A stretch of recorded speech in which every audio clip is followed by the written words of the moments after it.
This is NDTV and you are watching NDTV Prime. Good evening and thanks for tuning in. I'm Anu Subramanian and you're watching On Art.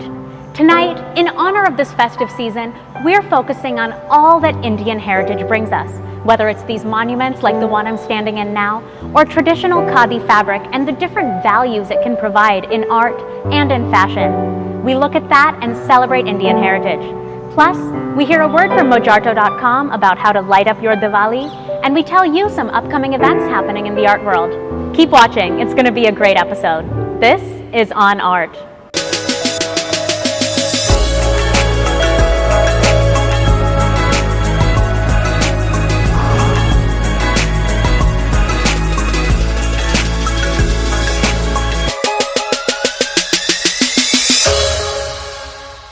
For our first story of the evening, we're looking at conservation, specifically of India's monuments and works.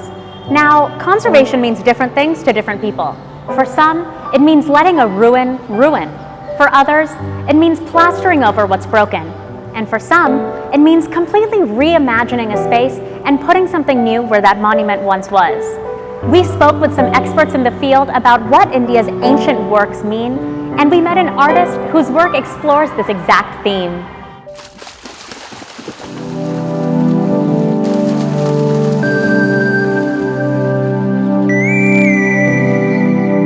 Heritage, history, tradition. These are values and morals that are as espoused in politics as they are in art.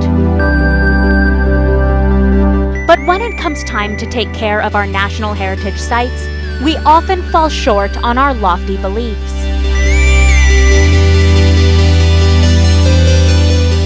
In this country, one can't help but bump into relics of history, and India is home to 32 World Heritage Sites. But preservation is a difficult task and one bogged down in bureaucracy. We met with Ritesh Nanda, Chief Executive of the Aga Khan Foundation, to learn about why conservation is an issue of national importance. I think the biggest challenge that any conservator in India faces is that conservation is seen as a burden rather than an asset, rather than an economic asset. And so what we at AKTC are doing here is trying to demonstrate how conservation and development can go hand in hand, and so that conservation is not seen anti-development and in fact leads to an improved quality of life not only for local residents, inhabitants, but also visitors. Likewise, Hugo Vaihe, Chief Executive Officer of Saffron Art, insists on the singular wonder of Indian antiques. I believe, actually Indian art, looking at also the history behind it, it stands on incredibly powerful shoulders of 5,000 years or more of culture. I was the other day, I was in the region where the Harappan culture came up. I was truly blown away. This is the beginning of civilization for all of the world, right? So why has it not been embraced more, in a sense? When you have that depth of culture behind you, that is the greatest foundation for now and for the future. But it's not just people looking at centuries-old buildings who are concerned with conservation.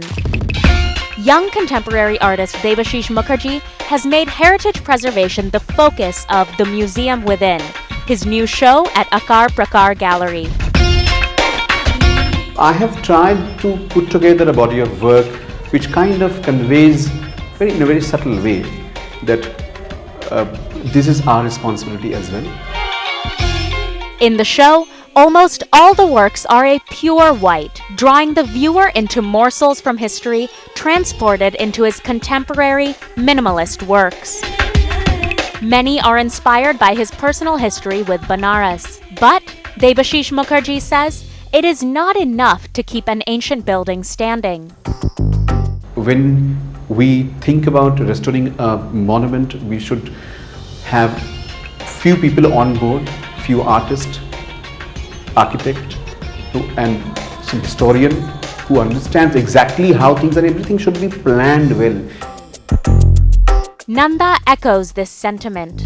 It's a multidisciplinary effort, and it's a slow process because a lot of hand tools and so on are required. But it's sustainable, and almost 75-80% of conservation costs go into craftsman wages. I think to look at a ruin and then to see it as it was originally intended to be instills a huge sense of pride in the local community. So it's a win-win situation.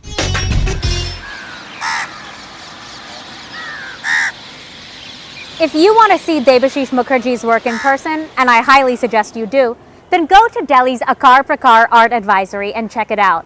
Not in the area? No issues. We've got some art events and exhibitions for you happening all over the country. Check them out. Delhi. For the past week, we've been celebrating Contemporary Arts Week Festival 2016, which features more than 450 artists across 55 events. You have one more day to see the shows, which include dance, music, theater, puppetry, clowning, and mime, along with visual arts, short films, photography, and even poetry. Contemporary Arts Week is taking place all over Delhi NCR. Mumbai, check out the performance of Dance Past Forward, which is part of the NCPA Dance Festival 2016. Famed Bharatanatyam dancer, choreographer, and instructor Leela Samson performs alongside the dance troupe Spanda. The show is on October 23rd at 7 p.m. at Tata Theatre, but you can see the NCPA Dance Festival all weekend. Chennai. Go see the theatre performance Ponniyin Selvan, which is a Tamil play about the charming Vandiyathevan's journey to deliver a message to the king. If you missed the October 30th performance, there are 2 more chances to see this show in both November and December. Bengaluru. Go to Katha Sangama if you love stories, storytelling, and bonding over stories. Katha Sangama is taking place at Kathalaya on October 29th at 5:30 p.m. Delhi, head to DAG Modern in Hoskas Village to see the gallery exhibition called Group 1890. It's an incredible group show that features paintings and works by India's indigenous modernist titans. Hopefully you can make it to one of these events or exhibitions. The art season is in full swing across the country, and so it's really worth checking out what's hot in your area. Now, On Art's going to take a quick break, but when we come back, Mojarto shows us some innovative ways to light up our Diwali, and we meet an artist who's breathing new life into a traditional textile. Don't go anywhere. On Art will be right back.